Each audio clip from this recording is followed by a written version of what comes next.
몇 초마다 은혜를 누리면 얼마나 좋겠어요. 그렇죠? 하나님의 은혜를. 내가 은혜가 풍성하면 할수록 따라오는 게 있어요. 뭐냐? 감사합니다. 내가 은혜를 누리면 감사합니다. 감사합니다. 주여 감사합니다. 이게 저절로 나오죠. 그러면 어떻게 되냐면 이제는 이게 섬김의 자세로 바뀌어져요. 하나님이 나에게 은혜를 베풀어줬다면 다른 사람에게도 은혜를 베풀 수 있는 여유가 생기고, 그러니까 그 은혜를 베풀려니까 내가 섬김의 자세가 있어요. 하나님도 마찬가지입니다. 섬김의 자세를 가지고 이 땅에 예수님을 보내주신 거예요. 그렇죠? 하나님의 그 계획 속에서 예수 그리스도를 통해서 구원할 것을 하나님 기획하셨기 때문에 그 그리스도를 보내주신 거예요. 그리스도는 근본 하나님의 본체라고 했어요. 그러나 하나님과 동등됨을 취할 것으로 여기지 아니하시고 오히려 자기를 위하여 종의 형체를 가지사 죽기까지 복종하셨어요. 이게 섬김입니다. 그래서 예수님이 이 땅에 오신 것은 섬김을 받으려 온 게 아니라고 그랬어요. 섬기는 자로 왔다고 그랬어요. 그러면 내가 그리스도의 성품을 닮아가게 되어 있어요. 내가 은혜를 누리면 하나님의 은혜 속에 들어가면 닮아요. 그게 닮는 겁니다. 보면은 딸들이 엄마를 많이 닮는다고 그러죠. 그렇죠. 많이 닮아요. 그러냐면 늘 엄마하고 가까이 있기 때문에 그래요. 보통 딸들이 아빠를 닮는 경우도 있지만 별로 드물어요. 다 보면 엄마를 닮아요. 항상 교제하고 소통하고 은혜 속에서 엄마하고의 그게 되어지기 때문에 그래요. 하나님과 우리와도 마찬가지. 그게 되어지면은 이게 이제는 하나님 성도에게도 가고 또 이웃에게도 가고 이렇게 섬김에 되어 있습니다. 그러면 굉장한 여유가 생겨요. 그리고 나를 나타내지 않아요. 하나님의 은혜를 받은 거니까. 그러니까 뭐 할 수밖에 없어요? 겸손할 수밖에 없어요. 내가 아니라 하나님의 은혜를. 그래서 하나님의 은혜를 고백한 사람들 보면 특히 바울과 같은 경우는 어떻게 했냐면 고린도전서 15장 10절에 보니까 그러나 내가 나 된 것은 누구의 은혜로? 하나님의 은혜로 된 것이니 내게 주신 그의 은혜가 헛되지 아니하여 내가 모든 사도보다 더 많이 수고하였으니. 보세요. 그의 은혜가 헛되지 않기 위해서 더 열심히 수고하고 주를 섬기고 또 이웃을 섬기고 하나님 섬긴다는 것이 곧 누구냐? 이웃을 섬기는 거예요. 그래서 생명 전하는 일에 뭐예요? 복음 전하는 일에 내 생명조차도 조금 더 귀한 것으로 여기지 아니한다. 바울이 그랬어요. 은혜의 복음을 전파. 그래서 사도행전 20장 24절이죠. 나의 달려갈 길과 주 예수께 받은 사명. 하나님의 은혜의 복음을 전하는 일을 마치려 하면은 그 은혜를 받으세요. 은혜의 복음. 나의 생명조차도 조금 더 귀한 것을 여기지 아니하노라. 이렇게 얘기했습니다. 그럼 오직 나와 함께 하신 하나님의 은혜. 이거를 바울이 고백을 하는 거예요. 요셉도 창세기 45장 5절에 보니까 이제는 형들을 만나잖아요. 형들이 애굽에 노예로 팔았으니까 왼수 아닙니까? 형제가 아니라 왼수죠, 왼수. 그런데 형들을 만나잖아요.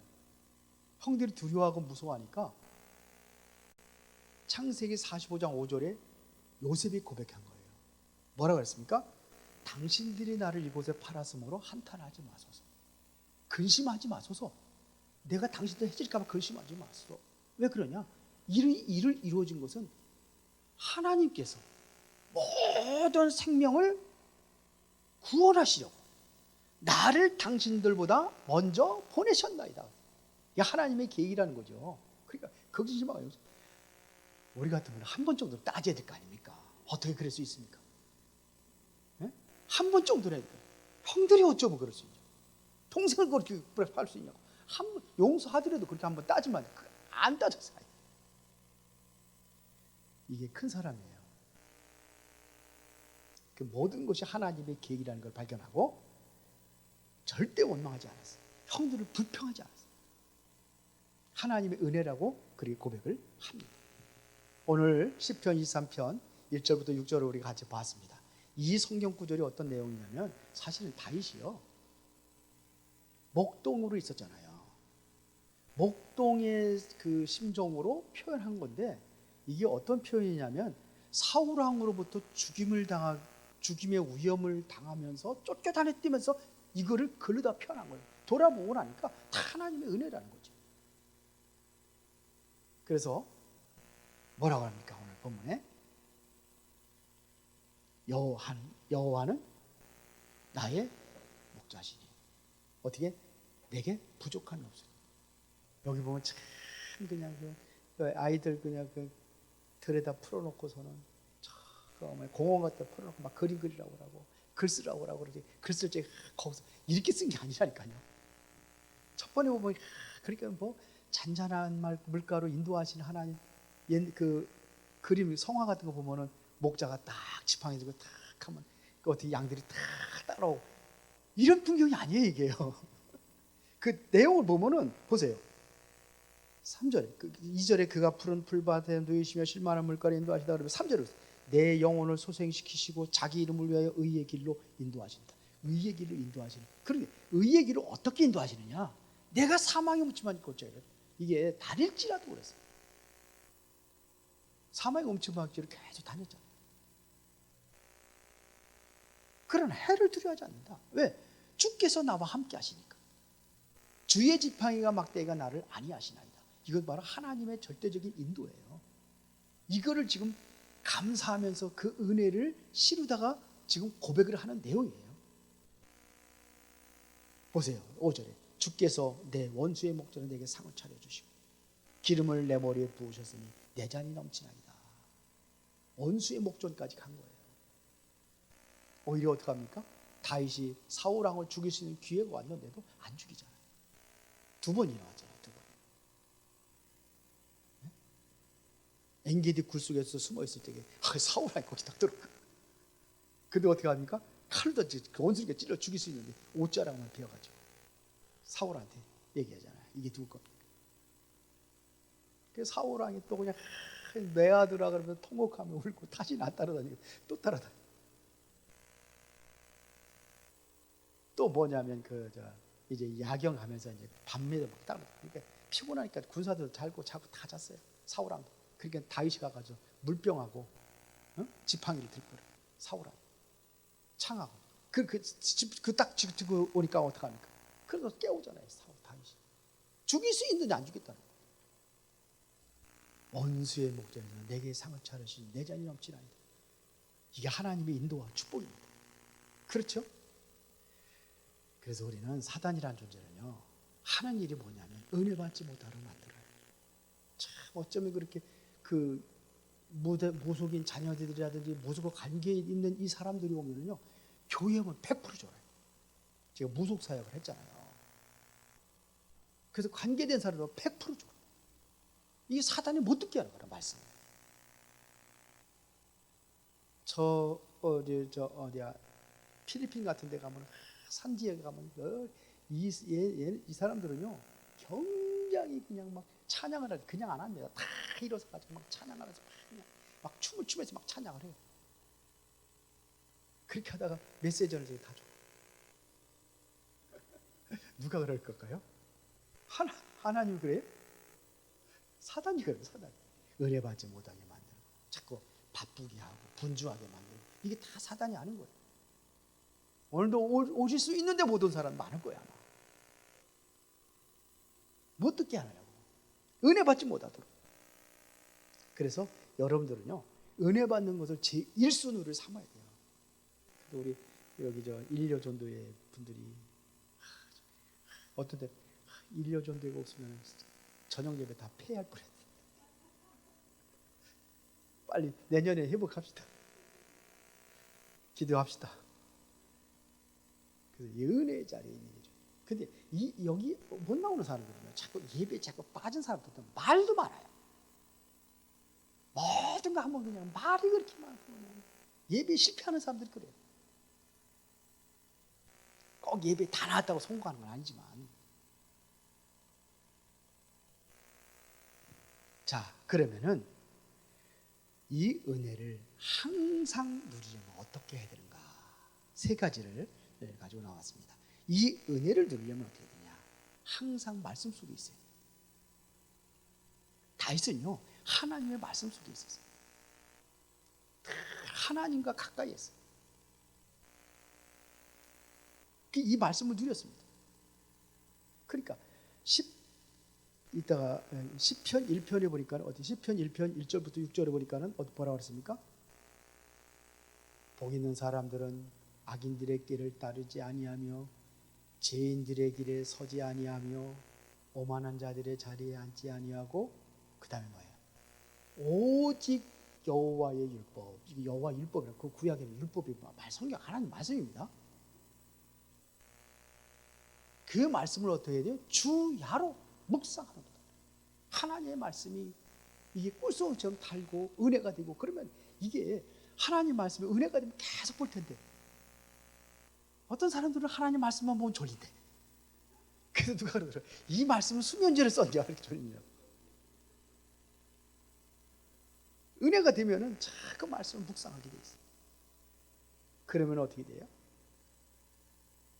시냇가에 심은 나무가 철을 따라 열매를 맺으며 그 잎사귀가 마르지 아니함 같으니 그 하는 모든 일이 다 어떻게 하라? 형통하리라. 형통의 축복을 누리는 겁니다. 이 말씀이 사람을 변화시켜요. 변화시켜요. 이거 그러냐? 이 말씀에는 복음이 들어있기 때문에 그래요. 그게 사람을 변화시키는 겁니다. 그리스도는 내 인생의 모든 결론으로 내려지면은 하나님 끝부터 역사되게 돼 있어요. 그리스도를 중심으로 살아가니까. 내 중심이 아니고 그리스도 중심으로 살아가니까. 복음 중심으로 살아가니까. 그러니까 하나님의 능력으로 역사하실 수밖에 없죠. 하실 수밖에 없죠. 하나님이 나와 함께 하시고 복음의 능력을 누리면 그분이 인도하신단 말입니다. 그러면 마음에도 변화가 일어나요. 상처들이 치유받고 영적인 문제들이 치유받게 되고 육의 생각에서 영혼의 생각을 바뀌죠. 생각이 바뀌어져요. 생각이. 그러면은 이 영적인 변화가 일어납니다. 에스겔서 37장 7절부터 14절을 보세요. 에스겔 9절에 마른 뼈다귀라기 마른 뼈다귀들에게 뭘 태어나라고 그랬어요? 말씀을 태어나라. 뼈들이 살았어요. 뼈들. 그 뼈들은 이스라엘 민족이라고 그랬어요. 거기에 뼈들이 살더라. 다 그냥 완전히 살도 없고 생명 없고 살도 없고 아무것도 없잖아. 뼈만 남았어. 뼈만. 힘줄도 없고. 근데 이게 다 살아나는 거죠. 이게 말씀의 능력이에요. 하나님 말씀은요 무에서 유를 창조하신 능력이에요. 이 말씀이란 말입니다. 다 살아나요. 그러면서 거기에다 뭐예요? 또 생기를 태어나라. 이게 큰 군대를 이루죠. 이게 말씀이요 영적인 변화에만 일으키는 게 아니라 세상을 변화시켜요. 이게 에스겔입니다. 이사야가 아니라 에스겔 47장 1절부터 12절에 보니까 에스겔에 여기에 성전에 물이 차기 시작하나요. 발목에 찼다, 무릎에 찼다, 허리에 찼다, 가슴에 찼다. 이제 물 속에 이제 도저히 이제 스스로 걸어 다닐 수 없어요. 수용을 하죠. 그리고 물이 성전에 차니까 어떻게 돼요? 성전에 차 있는 물이 세상으로 흐르는 거예요. 성전 밖으로 흐르는 거예요. 성전에 있는 물이. 그래서 성전, 오늘날은 성전, 교회라고 얘기하잖아요. 교회에서 말씀으로 충만하고 여러분들이 은혜 받고 힘을 얻으면 당연히 세상으로 나가 다 살리게 있어요. 그렇죠? 강줄기를 물을 따라 가니까 뭐예요? 주변의 나무들이 다 살아나고 고기들이 살아나고 그리고 뭐 돼요? 농부들이 살고 어부들이 살고 다 사는 거예요. 그래서 이게 참 그 말씀에 충만하면 되는데 교회는 이게 안 되도록 사단이 자꾸 역사를 해요. 사단이 가만히 안 있죠. 예수님의 출생부터 십자가를 지시기까지 사단이 계속 따라다니는 역사 하잖아요. 그걸 이기는 권세가 있어야 될 줄 믿습니다. 이거를 물리칠 수 있는 것은 하나님 말씀밖에 없어요. 말씀의 능력으로만이 이게 가능한 줄 믿습니다. 그래서 이 성경에서의 말씀은 누굴 얘기하느냐 이거죠. 요한복음 5장 39절에 보니까는 오직 이것을 기록하면 너희로 예수께서 하나님의 아들 그리스도이심을 믿게 하려 하며 32 요한복음 바꿨네. 요한복음 1장 31절에 오직 이것을 기록해. 성경은 왜 이렇게 기록했어요? 예수께서 하나님의 아들 그리스도이심을 믿게 하려 함이요. 또 너희로 믿고 그 이름을 힘입어 뭘 얻게 하라? 생명을 얻게 하려 함이라. 예수님도 요한복음 5장 39절에 보니까 이 성경 모든 성경이 나에 대해서 기록했다고 그랬어요. 너희가 성경에서 영생을 얻는 줄 알고 이 성경을 연구하거라. 성경을 연구했는데 이 성경은 누구? 나에 대해서 기록했다. 예수가 그리스도라는 사실을 밝혀내는 것이 바로 성경 말씀입니다. 여러분들이 생명을 주로, 그래서 말씀은 생명이라고 하는 거예요. 복음이 들어있기 때문에 생명이라고 하는 거예요. 복음이 그리스도이기 때문에, 그리스도 안에 생명이기 때문에 이 말씀이 생명이라고 하는 거예요. 항상 말씀 속에 살아가기 바랍니다. 말씀 묵상하고 강단 말씀 붙잡고 다 놓치지 말고, 그러면서 여러분들이 그 말씀에서 힘을 얻으시기 바랍니다. 이번에 강단 말씀이 뭐였죠? 예?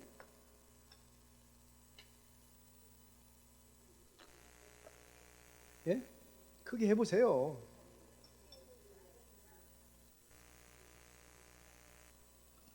그리스도인의 자존감.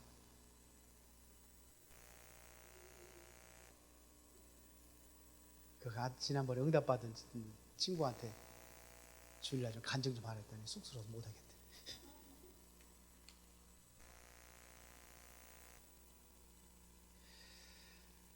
말씀 붙잡고 실제적인 그 응답을 누리기 바랍니다. 진짜. 자, 두 번째는 항상 은혜를 항상 누리려면, 첫 번째는 항상 말씀 속에 있고, 두 번째는 항상 기도 가운데 있어야 됩니다. 다윗은요, 시편에 보면 다 기도 속에 있다는 증거들이 굉장히 많아요. 그렇게 뭐 여호와에 대해서 보면 여호와는 나의 피난처요, 여호와는 나의 방패시요, 여호와는 나의 반석이시요, 여호와는 나의 요새시요, 뭐 예? 여호와는 나의 왕이요. 그 뭐냐, 하나님에 대한 찬양하는 그 시들이 굉장히 많아요. 다윗이 쓴 거죠. 그러니까 하나님의 말씀 안에서 우리가 인도받는 겁니다. 그래서 요한복음 15장 7절에 보니까 너희가 내 안에 거하고 내 말이 너희 안에 거하면 무엇이든지 원하는 대로 구하라. 그러면 이루리라.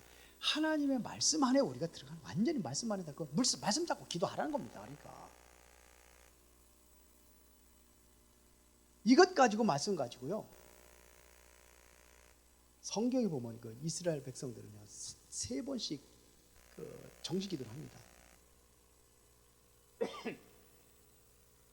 그래서 사도행전 3장 1절에 보니까 베드로도 안진뱅이를 일으키기 전에 제9식 기도 시간에 그랬어요. 성전으로 가다가 안진뱅이를 만나고 안진뱅이를 보는 날. 그러면서 그 사람은 그 은과 금을 구하잖아요. 지금 뭐 돈 달라고 그래. 거렁뱅이니까. 그런데 뭘 줬습니까? 은과 금은 내게 없거니와 내게 있는 것으로 내게 주는, 뭘 가지고 있어요? 나사렛 예수 그리스도 이름으로 일어나 걸어. 그리고 걷기도 하고 뛰기도 하나님을 찬양했습니다. 이게 뭐냐? 정식 기도하는 그 시간이라서.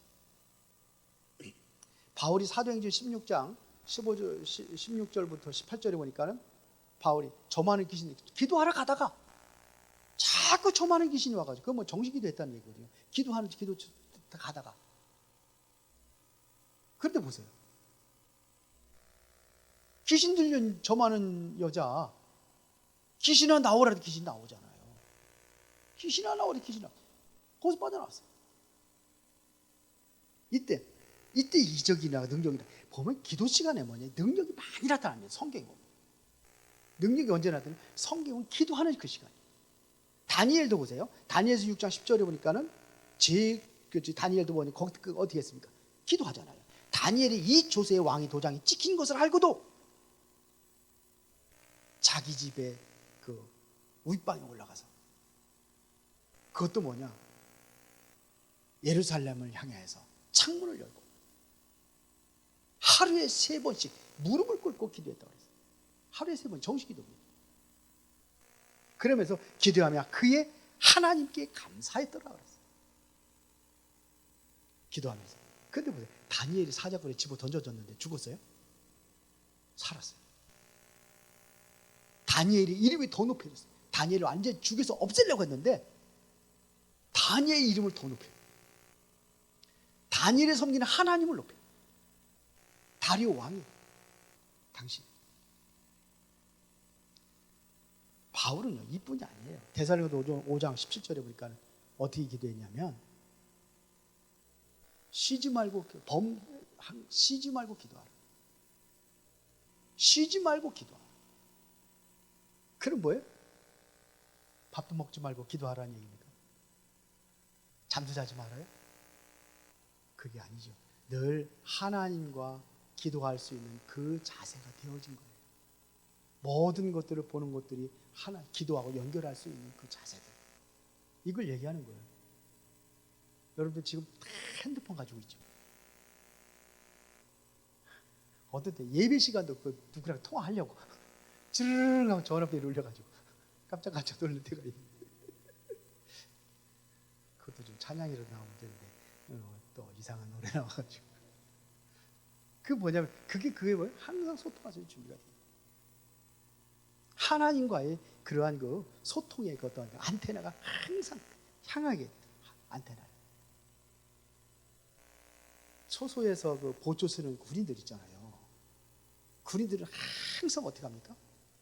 본부하고 연결할 수 있는 것을 항상 그게 안 되면 안 돼요.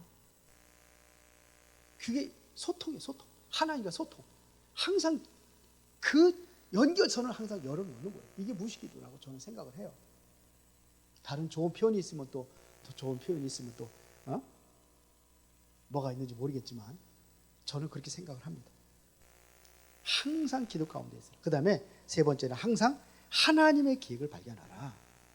그러니까 나의 선한 양심을 찾아야 돼요. 어려움이 있고 문제 있으면 그걸 해결해 달라고 무조건 하는 게 아니라 하나님의 계획이 뭐냐? 여기에 하나님의 뜻이 뭐냐? 왜 하나님께서 나에게 이러한 일을 허락하셨느냐?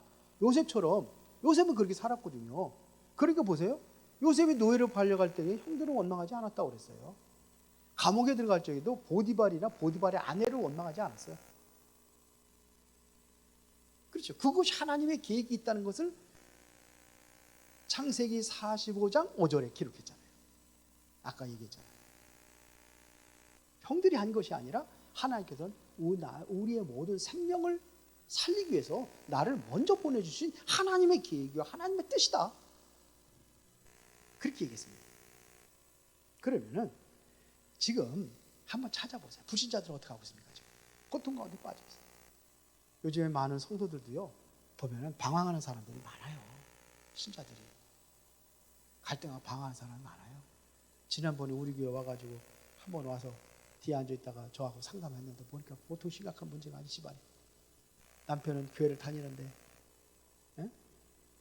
하여튼 그건 또 들을 수도 있을 것 같아가지고 구체적으로 얘기를 안 하겠습니다. 그래서 이제 어떻게 말씀 받고 은혜를 받고 그랬는데 다시 남편하고의 관계가 회복이 되면 그 교회로 갈 수도 있고 그렇다고. 그러면서 근데 요즘 안 나오는 게 보니까 남편하고 문제가 다 해결됐나 봐요. 등록을 안 하고 그렇게 해서 좀 다니겠다고 그러더라고요. 그들이 2번인가 3번 나오고 한다. 지금 환자들, 신자들도 방황하는 사람 많습니다. 그래 이러한 문제들은 어떻게 계속 사이로 번져라. 교회가 썩고 타락하고 부패하면 어떻게 되죠? 세상이 부패하고 타락하고 썩는. 그렇죠? 교회가 부패. 교회는요 세상의 등대와 빛의 역할을 하고 살리는 역할을 해야지. 교회가 타락을 하면 안 돼요. 그래서 항상 하나님의 계획, 하나님의 궁극적인 계획이 뭡니까? 여러분들 하나님께서 가장 원하시는 큰 계획이 있다면 여러분들이 생각하는 것이 뭐가 돼요? 왜 하나님께서 이 세상을 존재하게 할까요? 예? 그러면 하나님의 가장 큰 계획이 어디 있어요? 이 세상에 멸망당한 사람 살리는 것이 하나님의 큰 계획이잖아요. 마태복음 24장 14절에 모든 민족의 복음이 증거된 이후에는 세상은 완전히 멸망한다고 되어 있어요.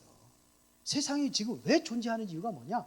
아직도 살려야 될 생명들이 있기 때문에, 하나님께서 영생을 주로 작정된 자들이 있기 때문에, 아직도 이 세상에는 하나님의 백성들이 불신자 가운데 있기 때문에, 그래서 요한복음 3장 16절에 하나님이 세상을 이처럼 사랑하사 독생자를 주셨어요.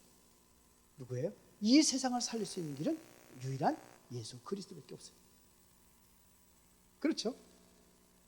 하나님의 목적이 뭐냐? 요한복음 20장 30절에 예수께서 제자들 앞에서 이 책에 기록되지 아니한 다른 표적도 많이 행하셨으나 수많은 표적들을 행했잖아요.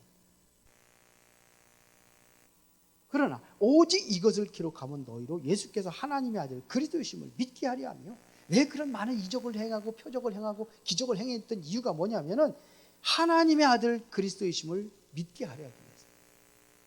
그러면 너희로 믿고 그 이름을 힘입어 생명을 얻게, 이 생명을 얻게 하는 겁니다. 그래서 우리는 뭘 위해서 살아가느냐? 세계복음화를 위해서 살아가는 거예요. 복음 전도를 위해서 살아가는 겁니다. 여러분들 실제로 말씀을 누리고 기도를 누리고 정말 하나님의 계획을 이 속에서 발견한다고 한다면은, 결론은 그렇게 한다면 하나님께서 그 사람을 쓰십니다. 반드시 이거를 발견하고 이 은혜 속에서 여러분이 살아간다면 여러분들을 하나님께 쓰실 수밖에 없어요. 이 은혜 속에 들어가시기 바랍니다. 하나님이 쓰시는 거예요. 그리고 하나님의 많은 기적들을 나타내요. 다니엘에게 기적이 나타났잖아요. 요셉에게도 그런 역사들이 났잖아요. 왜? 하나님께서 반드시 그를 인도하시는 거예요. 이 하나님의 계획을 발견한 사람들을 통해서 하나님의 뜻을 이루고 하나님의 역사가 일어나게 될 줄 믿습니다. 바울은 이러한 그 환난과 고통 속에서도 그 복음 전하는 일을 끝까지 그걸 감당할 때에 하나님께서 어떻게 합니까? 그 수많은 죽음의 위험, 경쟁이 많이 겪었잖아요. 강의 위험, 동족의 위험, 수많은 위험들, 대창에도 5번 찔리고, 예? 죽었다가 살아나고 돌에 맞춰 이런 고통이 있는데 그 속에서 하나님께서 그를 세우시고 인도하시는 거예요. 그래서 바울이 뭐라고 고백하냐면은, 내가 어떻게 해요? 바울은 어떤 문제가 와도 나는 상관없다는 거예요. 사방으로 우겨싸임을 당했는데 쌓이지 않는다. 그 쌓였다는 얘기죠. 핍박을 받아도 버림받지 않는다. 답답한 일을 당해도 난 낙심하지 않았다. 왜? 기도 속에 있습니다. 하나님의 은혜 속에 있습니다. 거꾸로 트림을 당하는데 나는 망하지 않았다는 거예요. 이게 바로 결론입니다. 여러분들이 말씀 속에서 기도 가운데 하나님의 계획을 항상 찾아 누리고 그 응답 속에서 승리하기를 예수의 이름으로 축원합니다. 살아계신 아버지 하나님께 감사를 드립니다. 오늘 이 저녁에도 하나님의 은혜를 생각하고 그 은혜를 항상 누리며 하나님 원하시는 최고의 전도자로 살아갈 수 있도록 힘을 허락하여 주시옵소서. 믿음으로 승리하게 하옵소서. 예수 그리스도 이름으로 기도드리옵나이다.